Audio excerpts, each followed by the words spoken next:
Hyunwoo Kim walked through the massive doors of the Galactic Council chamber for what he knew would be the last time. The human ambassador had served for 15 years, watching the same pattern repeat over and over again. When problems arose, across the galaxy, everyone looked to humanity to fix them. When the solutions worked, everyone else took the credit. When they failed, humans got the blame. The chamber buzzed with noise from 847 different species. Some spoke through translator boxes that clicked and whirred. Others communicated with flashing lights or chemical scents that filled the air with strange smells. Hyunwoo had learned to recognize most of them during his long service, but today he felt tired of it all. So Jin Park sat beside him, her military uniform crisp and perfect as always. The former admiral had commanded fleets that saved dozens of worlds, but the council records barely mentioned her name. Behind them, Chan-Ho Lee shuffled through economic reports that showed how human trade kept half the galaxy from starving. Next to him, Da-Un Choi reviewed diplomatic files thick enough to use as building materials. "The session will begin," announced Speaker Vorthak, his reptilian voice echoing through the chamber. The tall alien had ruled these meetings for decades, always with the same solution to every crisis. "Send the humans.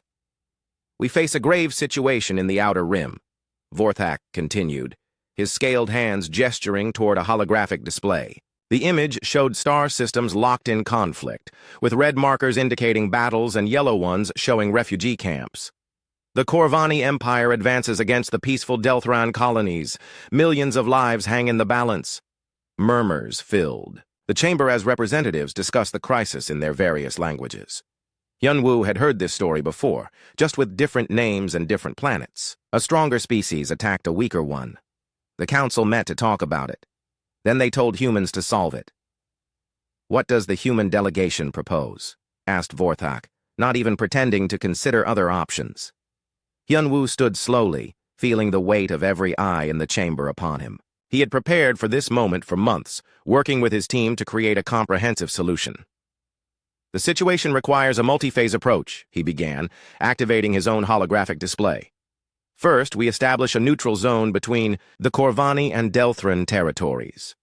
This requires commitment from 12 council members to provide monitoring stations and patrol vessels." The display showed detailed plans for peacekeeping operations, trade agreements, and cultural exchange programs. Hyunwoo had spent countless hours developing this framework with input from dozens of species. It represented the best thinking of hundreds of experts. "Phase 2 involves economic incentives for both sides," he continued. "The Corvani desire access to rare minerals found in the Andrasti system. The Deltrans need agricultural technology to feed their growing population. We can arrange beneficial trades that give both sides what they want without conflict." Several representatives nodded appreciatively, but Hyunwoo could see the impatience on others' faces. They wanted a quick fix, not a complex solution that required their participation. "Phase 3 establishes long-term cultural exchanges," he said, knowing his audience was already losing interest. "When species understand each other, they fight less. We propose student exchange programs, joint research projects, and shared artistic festivals." "This seems very complicated," interrupted Counselor Threx, a blob-like creature that spoke through vibrations in the floor. "How long would this take?" "Full implementation requires 3 years," Hyunwoo replied honestly, "but we would see immediate results from the ceasefire and neutral zone." 3 years, exclaimed another counselor. "The Corvani will have conquered everything by then." "Not if we act together," Sojin Park interjected, standing to address the chamber. "My intelligence reports show the Corvani are testing council resolve. They expect us to argue and delay while they advance. A united response will stop them immediately." "But this plan requires so much from everyone," complained the Vishari representative, her crystalline body flashing with irritated colors. "Why can't the humans simply handle this situation as they did with the Centauri crisis?" "And the Vegan rebellion," added Counselor Threx. "Human fleets ended that conflict in 6 months. Plus the Rigel trade wars," said another voice. "Very efficient human solution." Hyunwoo felt his jaw tighten as the familiar pattern emerged. Every successful human intervention was remembered only as proof that humans should handle everything alone. The countless hours of diplomacy, the careful negotiations, the resources spent, all forgotten in favor of demanding military action. The situations you mentioned were different, Da-un Choi said, rising from her seat. Each required specific responses tailored to unique circumstances. The Outer Rim crisis needs a comprehensive approach, because the underlying tensions run deeper than simple territorial disputes. But surely human forces could simply position themselves between the two sides, suggested Vorthak. Your ships are quite advanced. The Corvani would not dare attack with humans present. Our forces are currently deployed across 17 different peacekeeping missions assigned by this council, So Jin replied, her voice remaining calm despite the growing frustration in her eyes. We have patrol fleets in the Gamma sector preventing piracy, humanitarian ships delivering supplies to 3 different refugee crises, and combat groups maintaining ceasefire lines in 5 separate conflicts zones. Then perhaps you need to prioritize better, said Counselor Threx dismissively. The Outer Rim situation is clearly more important than some of these minor problems. Chan Ho Lee looked up from his reports, his expression carefully neutral. The economic data suggests otherwise. The trade routes we protect generate 47% of the Council's revenue. The humanitarian missions prevent famine for over 2 billion beings. The ceasefire lines contain conflicts that could spread to 14 additional systems. Still, Vorthak said with a wave of his hand, humans are resourceful. You always find a way to manage everything. Surely you can handle one more situation. The chamber filled with murmurs of agreement. Representatives nodded and gestured, all seeming to share the same opinion. Humans would sort it out. They always did. Hyunwoo looked around the chamber at species he had worked with for 15 years. He remembered negotiating trade deals that saved the Altarian economy. He recalled the months spent mediating the dispute between the Procyon Empire and the Tau Ceti Alliance, preventing a war that could have killed millions. He thought of the countless times human expertise had solved problems that seemed impossible. We need a decision today, Vorthak announced. The Corvani advance continues. Every hour we delay costs Delthran lives. Very well, Hyunwoo said quietly. The human delegation will consider your request. Excellent, Vorthak replied, already moving to the next agenda item. Now, regarding the mining dispute in the Centauri belt, Hyunwoo sat down as the session continued around him. So? Jin leaned over and whispered. Are you thinking what I think you're thinking? 15 years, he murmured back. 15 years of this? It's time, Daun said softly, not looking up from her files. Past time, agreed Chan Ho, closing his economic reports with a soft snap. The session continued for 3 more hours, covering 17 different crises, disputes, and problems. In every case, the solution was the same.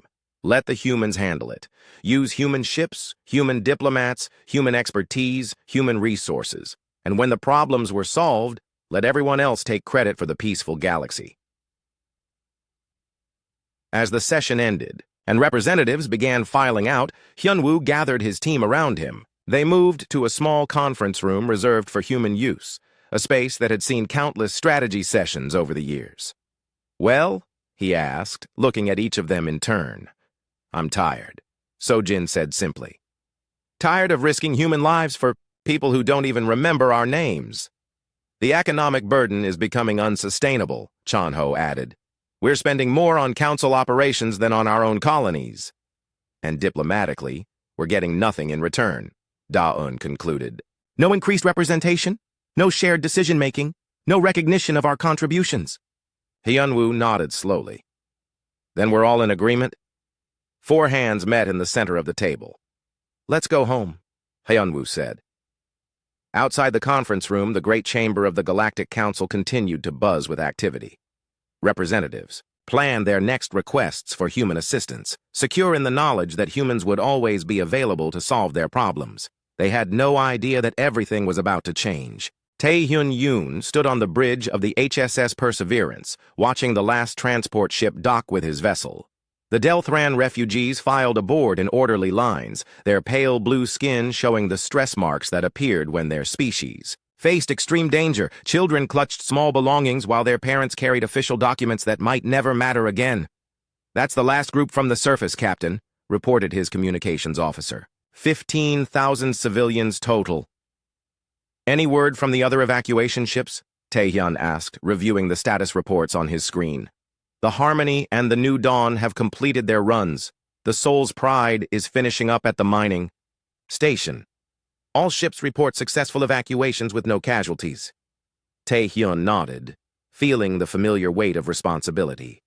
This was what humans did best, getting people to safety when everything fell apart. They had done it for decades, across dozens of worlds, pulling civilians out of war zones while politicians argued about solutions. "Set course for the transit point," he ordered. "Best speed." The Perseverance turned away from the doomed colony world, her massive engines pushing the ship toward safety. Behind them, Corvani warships moved into the system, preparing to claim another prize. But the civilians were safe now, relocated to neutral worlds where they could rebuild their lives. What the Delthrans didn't know was that this would be the last human evacuation mission in Council space. 3 months earlier, the quiet withdrawal had begun. No announcements, no dramatic speeches, no ultimatums delivered to the Galactic Council. Humans simply started pulling back from operations they had maintained for centuries. Mi-young Shin closed the last field hospital on Proxima 7, packing medical equipment that had served refugee populations for 8 years. Her humanitarian corps had treated over 2 million patients during that time, from species across the galaxy. The work had been rewarding but thankless. Council medical budgets always seemed to find funding for research into new weapons, but never enough for basic healthcare in crisis zones. "All supplies secured," reported her chief medical officer, a woman who had spent 20 years treating victims of conflicts she couldn't prevent. "Transport ships are ready for departure." "What about the local medical staff?" Mi-young asked, reviewing the facility closure checklist on her tablet. "We've trained them as best we can with the time available. Left behind enough equipment and medicines for 6 months of operation. After that," the officer shrugged helplessly. Mi-young understood. After that, the local species would need to find their own solutions. Humans had taught them everything possible, but some knowledge took years to develop. Emergency medicine, surgical techniques, trauma treatment, these skills required more than textbooks and equipment. "The council will figure something out," she said, though neither woman believed it. Across the galaxy, similar scenes played out as humans quietly stepped back from responsibilities they had carried for generations.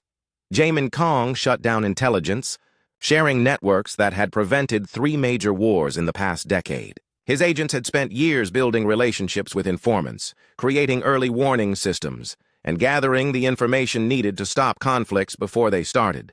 "The networks are offline," his deputy reported from the main intelligence center on New Earth.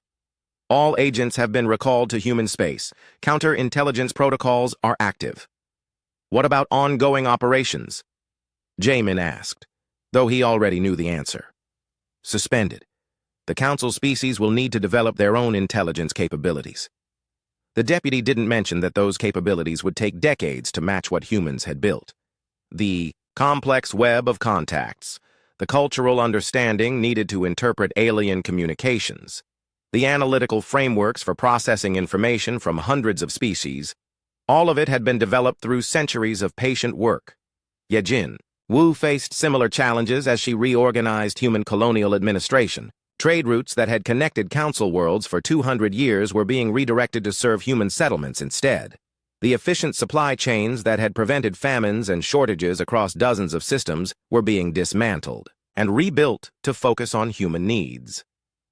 "The economic impact reports are coming in," her trade specialist announced during their weekly planning meeting. "Several council worlds are already reporting supply shortages." "Have they requested assistance?" Yejin asked, reviewing shipping manifests on her screen. "Repeatedly, the requests are becoming quite urgent." "What have we told them?" "That human shipping capacity is currently committed to supporting our own colonies and allied settlements. We've suggested they develop alternative supply sources." The specialist didn't add that those alternative sources were either more expensive, less reliable, or completely non-existent. Human traders had filled gaps in the galactic economy that other species couldn't or wouldn't address. Remote colonies, dangerous routes, emergency deliveries. Humans had handled the difficult jobs that kept civilization running smoothly. The withdrawal continued with bureaucratic precision. Diplomatic missions reduced their staff to skeleton. Crews focused only on observing and reporting. Scientific exchange programs were quietly canceled.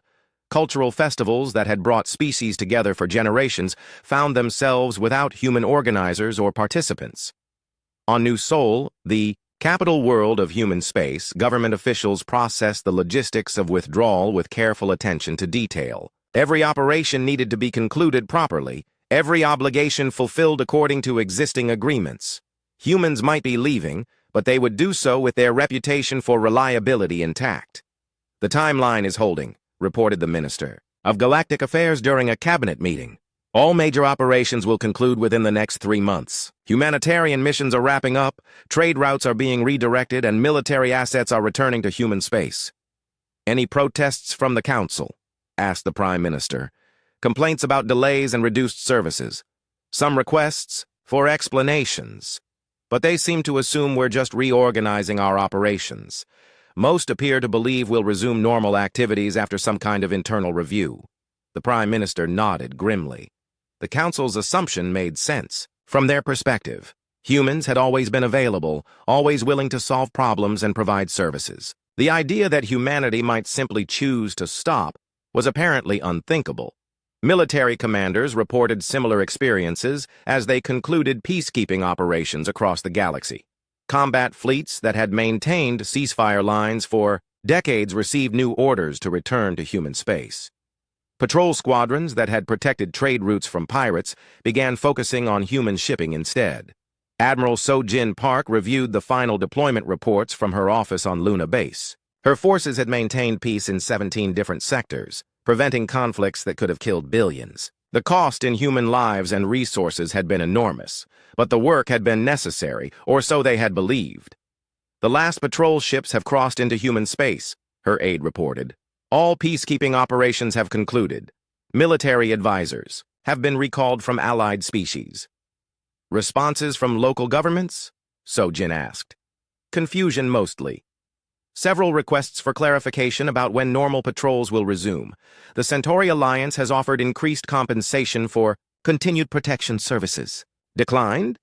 "All offers have been politely declined, with references to changing strategic priorities."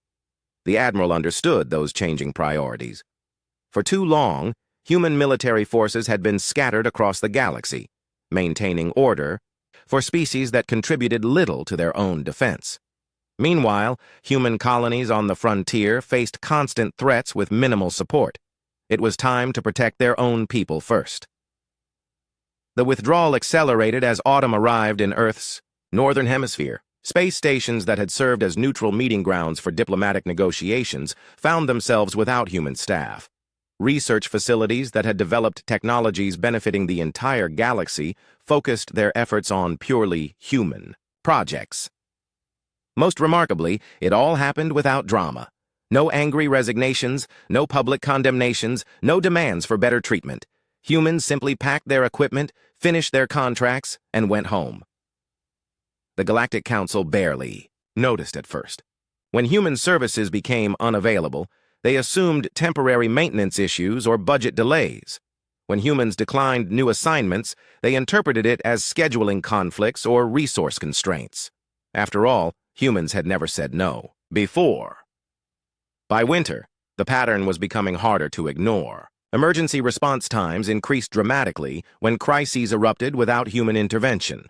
Trade disputes that humans would have mediated within days dragged on for weeks. Intelligence about potential threats dried up as human networks went dark. But the Council still believed the situation was temporary. Humans were reliable. They always came through when needed. They would realize their mistakes soon enough. Tae-Hyun-Yoon brought the last refugee transport safely to port, watching Delthran families begin new lives in human-protected space. His ship's mission was complete, but more importantly, it was final. The Perseverance set course for home, leaving Council space behind forever. Seonho Bay tended his small garden on New Jeju, watching purple flowers bloom in the artificial sunlight. The former mediator had once prevented wars between species whose names most humans couldn't pronounce. Now he grew vegetables for the local school and taught xenobiology to children who asked endless questions about alien life forms. Teacher Bay called one of his students, a girl with bright eyes and dirt-stained clothes. Why do the Corvani have scales instead of skin? Evolution adapts life to its environment, he explained patiently, kneeling beside her to examine the tomato plants they had planted together. The Corvani homeworld has intense radiation from their sun. Scales protect them better than soft skin would. The child nodded seriously, then asked, "Are they really fighting the fish people now?" Seon-ho paused in his gardening. Even here, on a peaceful human colony far from galactic politics, news of the growing conflicts reached curious ears. "The Deltrons aren't exactly fish," he said carefully. "But yes, there are problems in that part of space." What he didn't tell the child was how bad those problems had become. 6 months after the human withdrawal, the Outer Rim had exploded into full warfare. Without human peacekeepers to maintain the buffer zones, Corvani forces had swept through 3 Delthran systems in as many weeks. The pale blue refugees that Tai-hyun had evacuated were among the lucky ones. Millions more remained trapped in combat zones with no rescue coming. Speaker Vorthak called emergency council sessions every few days, but the meetings accomplished nothing. Representatives argued about response strategies while battles raged across their territories. Some demanded immediate military intervention. Others insisted on diplomatic solutions. A few suggested economic sanctions that would take months to implement. Without human mediators to guide the discussions, the sessions devolved into chaos. Species that had worked together for decades rediscovered old grievances and territorial disputes. The Altarian delegation walked out after the Tau Ceti representatives questioned their commitment to collective defense. The Vishari threatened to withdraw from the council entirely if their shipping routes weren't protected immediately. "The humans will return," Vorthak told himself during private moments in his office. "They always do. This is just some kind of negotiating tactic." But the humans didn't return. Instead, they sent polite messages declining invitations to emergency sessions. Their responses were diplomatic but firm.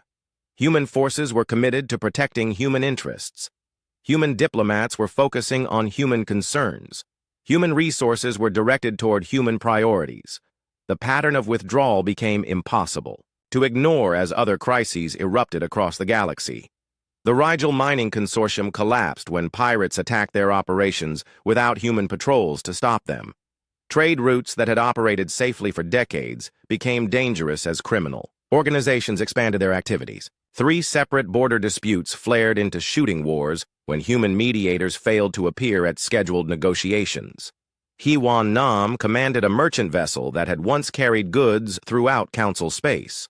Now the captain restricted her routes to human systems and a few trusted allies.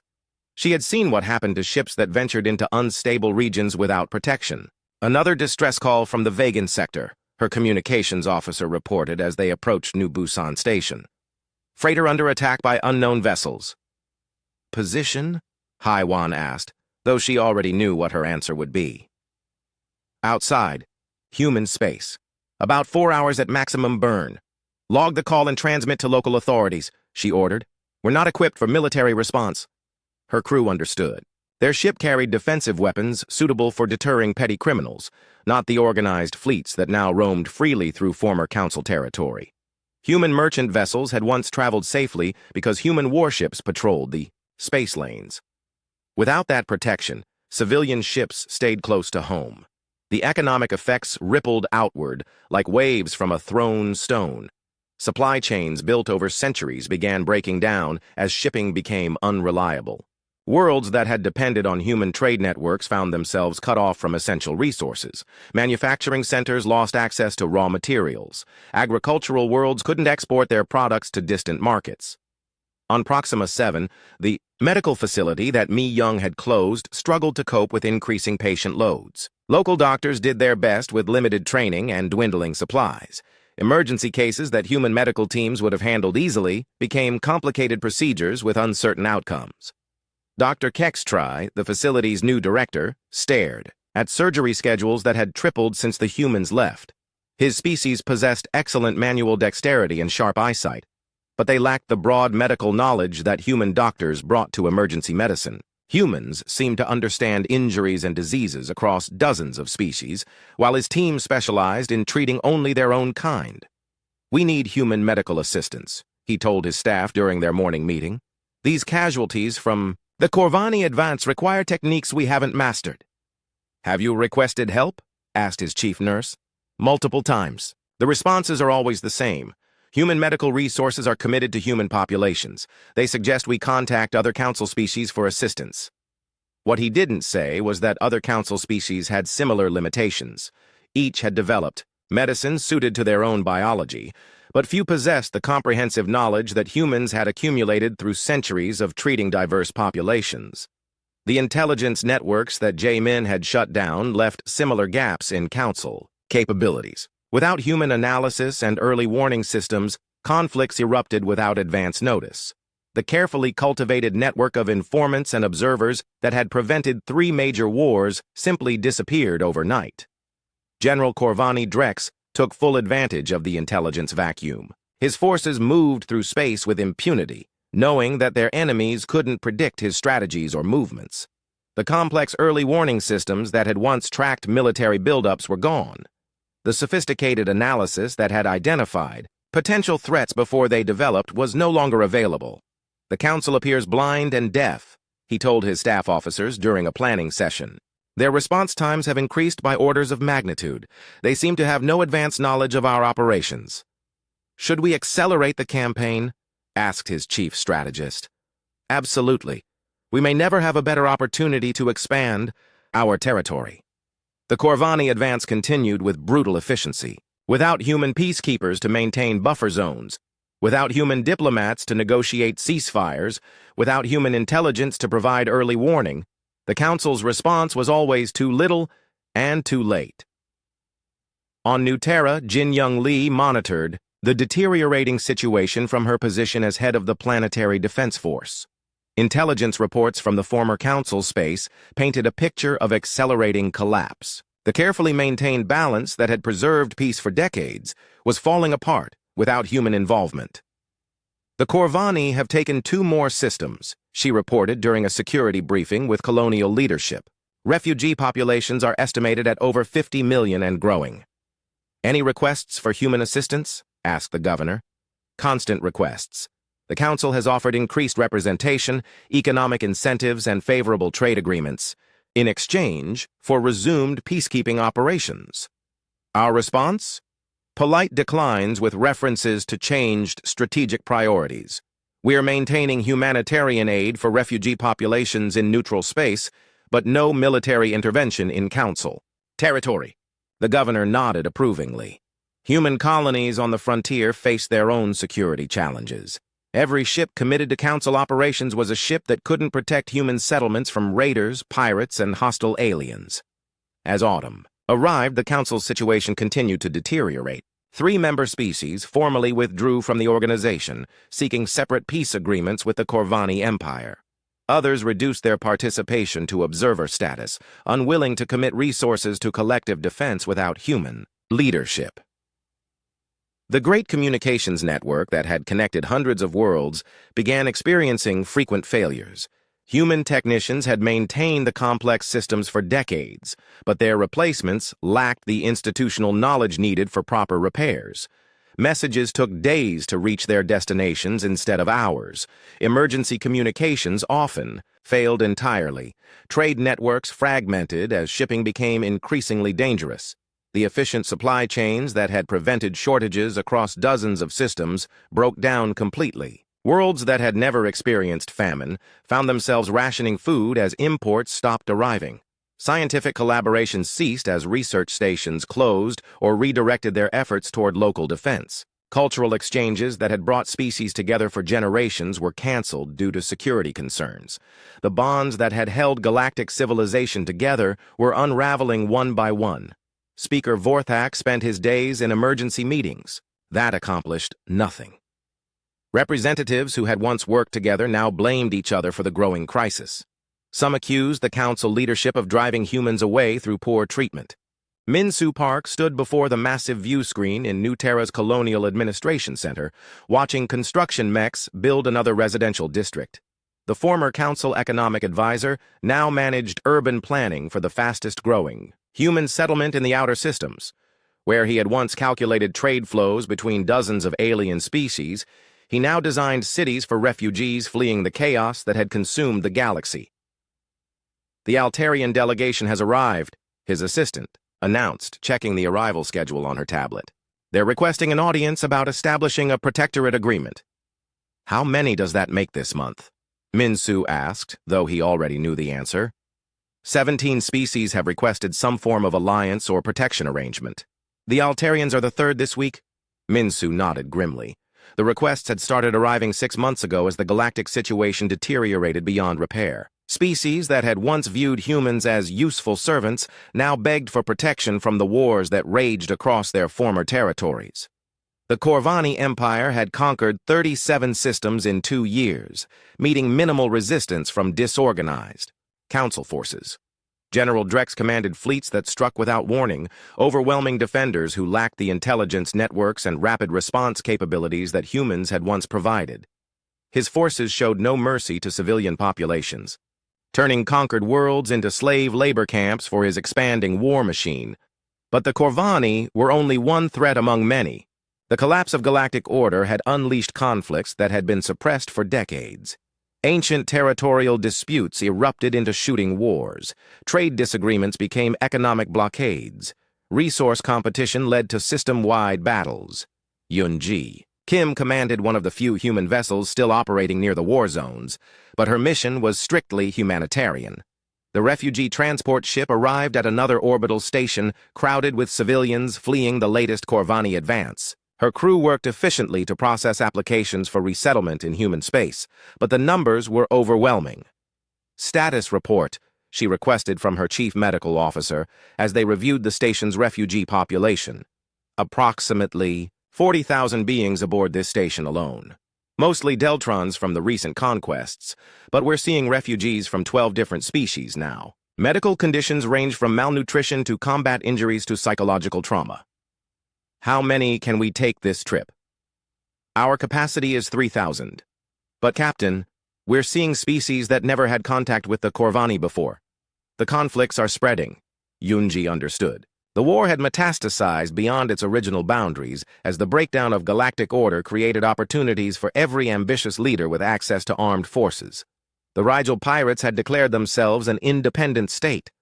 The Centauri mining consortium had become a militarized corporation that conquered systems to access their resources. Dozens of smaller groups had carved out territories from the chaos. The Galactic Council still existed in name, but its authority extended only to the worlds immediately surrounding Nexus Prime.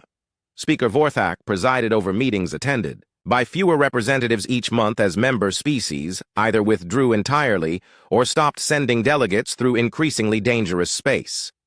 "The humans must help us," he pleaded during a private communication to New Earth's government.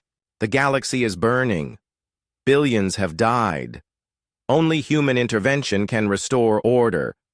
The response came from a junior diplomatic aide, not even a full ambassador. "The Human Colonial Union appreciates the Council's situation, but remains committed to protecting human settlements and allied species. We suggest the Council explore alternative solutions to its security challenges." Alternative solutions. Vorthak laughed bitterly at the phrase. What alternatives existed?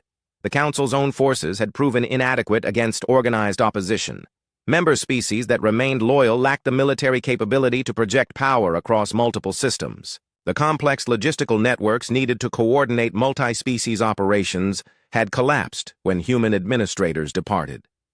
Jin Young Lee reviewed intelligence reports from her office on New Terra, watching the systematic breakdown of galactic civilization. Her defense force monitored the expanding chaos, but maintained strict orders to avoid intervention outside human space. The reports made for grim reading. "The Tau Ceti Alliance has formally dissolved," her intelligence chief reported during their weekly briefing. Internal conflicts between member species escalated into open warfare. The Proximan Republic declared independence and is now fighting the Centauri for control of mining rights. What about the refugee situation? Over 200 million displaced beings across former Council space.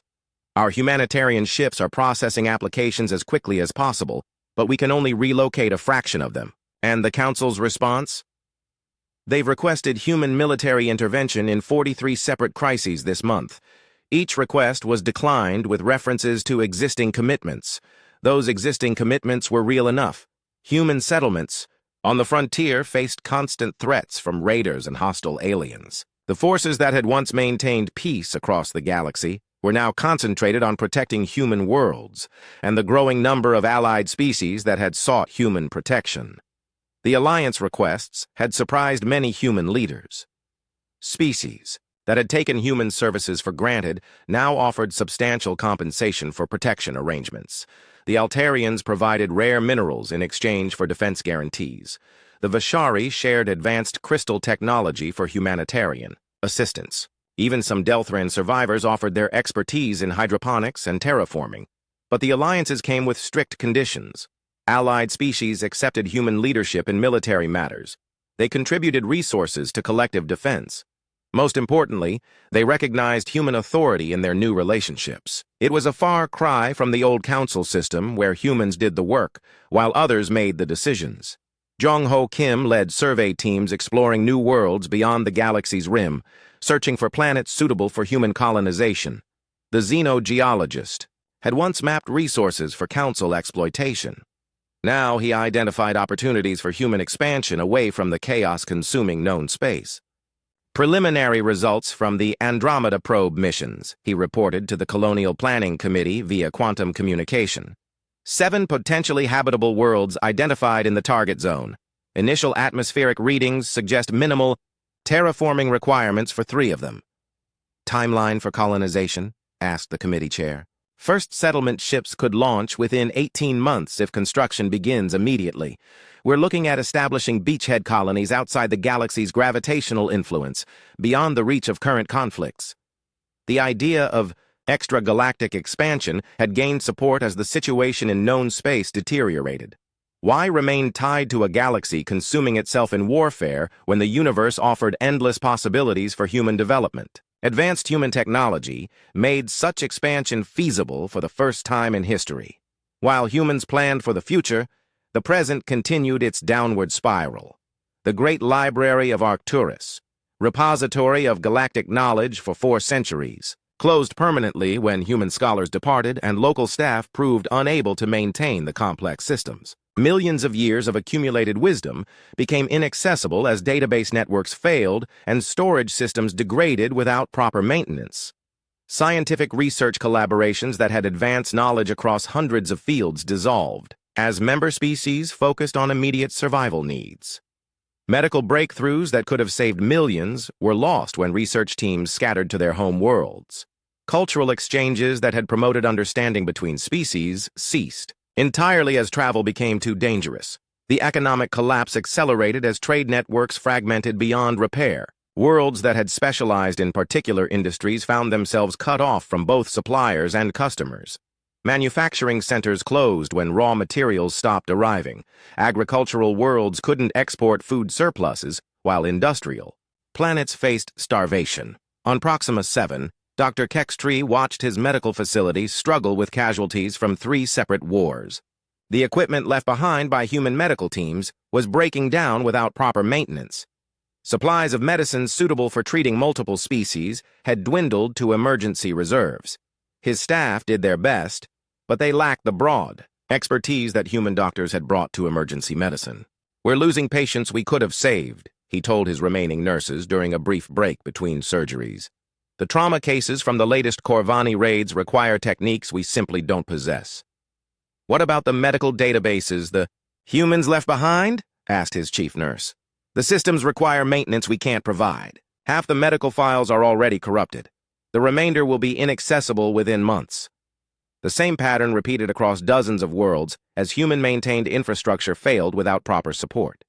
Communication networks designed to connect hundreds of species broke down when technicians couldn't repair the complex systems. Transportation hubs closed as automated systems malfunctioned without human oversight.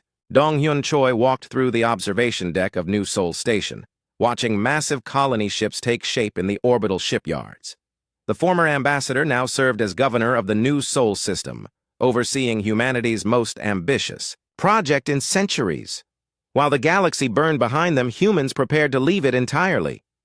"The first wave of ships will be ready for launch in 6 months," reported his chief engineer, reviewing construction schedules on her tablet. 15 vessels, each capable of carrying 50,000 colonists plus equipment and supplies for establishing new settlements. "Destination?" Dong-hyun asked, though he already knew the answer. "The Andromeda approach vectors. We're targeting the systems that Jong-ho's survey teams identified as optimal for human habitation. The journey will take approximately 8 years using the new fusion ramjet designs. 8 years to reach a new galaxy. 8 years to escape the chaos that had consumed known space since humans withdrew from galactic politics." Dong-hyun had watched the deterioration with grim satisfaction, seeing vindication for humanity's decision to abandon ungrateful aliens to their fate. The Galactic Council no longer existed in any meaningful sense. Speaker Vorthak had died 6 months earlier when Corvani raiders attacked Nexus Prime itself. The Great Chamber, where representatives had once gathered, now served as a military command center for whatever local forces could be assembled to defend the system. Most member species had either been conquered, destroyed, or retreated to heavily fortified homeworlds.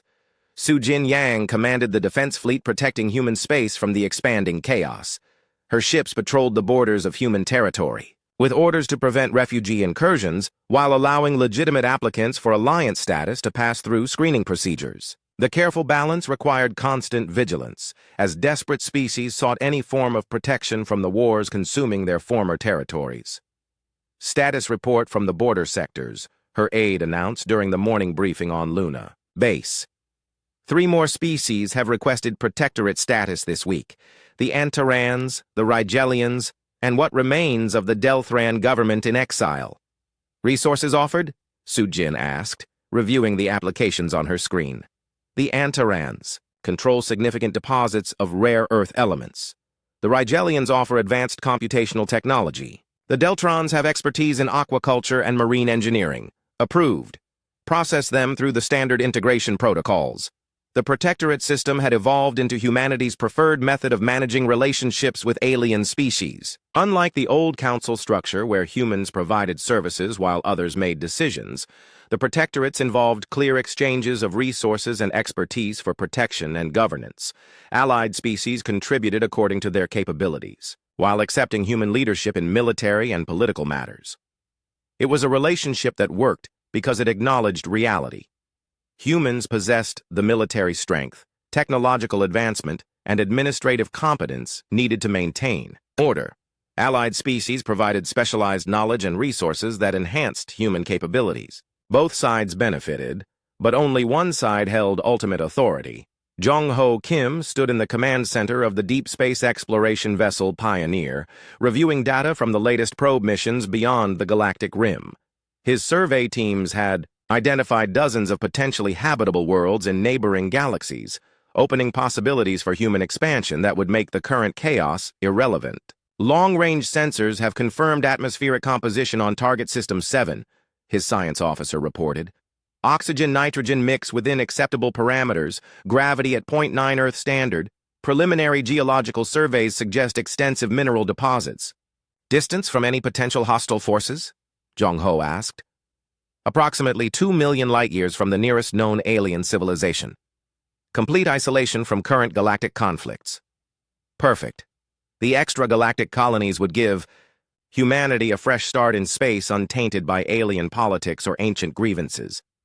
Human children would grow up on worlds where their species had never been taken for granted, never been expected to solve everyone else's problems, never been dismissed as useful servants rather than true partners. The construction of colony ships accelerated as more human worlds committed resources to the Exodus project. Advanced manufacturing facilities that had once produced goods for alien markets now focused on building vessels designed to carry human civilization to new galaxies. The ships represented the pinnacle of human engineering, incorporating technologies developed through centuries of solving other species' problems. Meanwhile, the old galaxy continued its descent into barbarism. The Corvani Empire had fragmented into competing factions as General Drex's death in battle sparked a succession crisis. His former territory became battleground for warlords who carved out personal domains through violence and intimidation. The disciplined military machine that had conquered dozens of systems devolved into chaotic raiders who destroyed more than they conquered.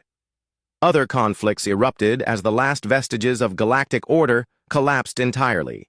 The Centauri mining consortium waged economic warfare against the Tau Ceti remnants over control of shipping routes that no longer existed. Pirate fleets that had once operated in small groups now controlled entire systems, demanding tribute from any vessels brave enough to attempt interstellar travel. Refugee populations exceeded 500 million as wars spread across former Council space.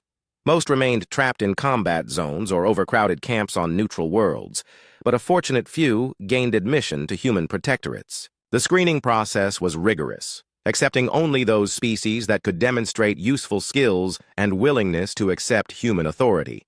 On New Terra, colonial administrators processed applications from desperate aliens while managing the integration of approved refugees.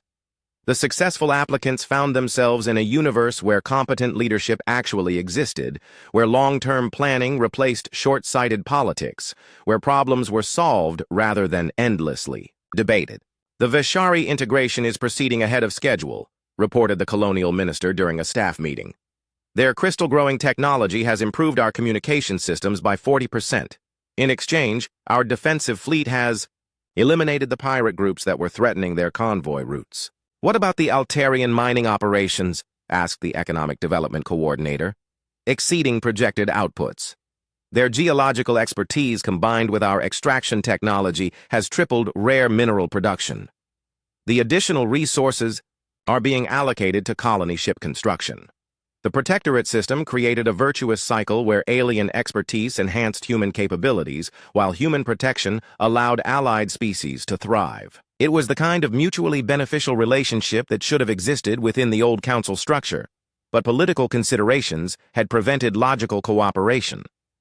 As construction of the colony fleet neared completion, Human Worlds began selecting colonists for the greatest journey in their species' history.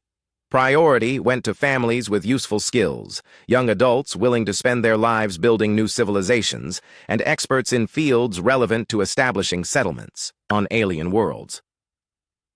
The selection process sparked intense competition as millions of humans sought places aboard the Exodus ships. Scientists, engineers, doctors, teachers, farmers, and craftsmen all recognized the opportunity to shape humanity's future beyond the reach of alien conflicts and complications.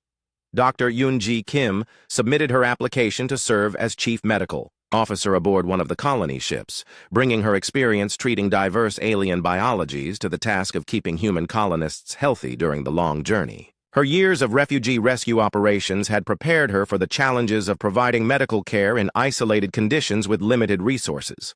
"Why leave?" asked her medical staff during a farewell gathering. "You could continue saving lives here." "I've spent my career treating the victims of alien stupidity," she replied. "I'd like to try practicing medicine in a place where humans make the decisions." Her sentiment was shared by millions of others who had devoted their lives to maintaining galactic civilization while receiving minimal recognition or appreciation. The colony ships offered an escape from the endless cycle of solving problems for species that seemed incapable of learning from their mistakes. Speaker Vorthak's replacement, a desperate Altarian named Kex Nor, made one final attempt to secure human assistance as his species faced extinction from Corvani raiders. His message reached the colonial government just as the first colony ships prepared for launch. The Galactic Council formally apologizes for past treatment of humanity. The message read, "We acknowledge that human contributions were undervalued and human expertise was taken for granted. In recognition of human superiority in military, diplomatic, and administrative matters, the surviving council species offer complete submission to human authority. We request protection and governance under any terms humanity deems appropriate." The pro response came from a junior administrative assistant in the Colonial Communications Office. The Human Colonial Union acknowledges the council's message. However,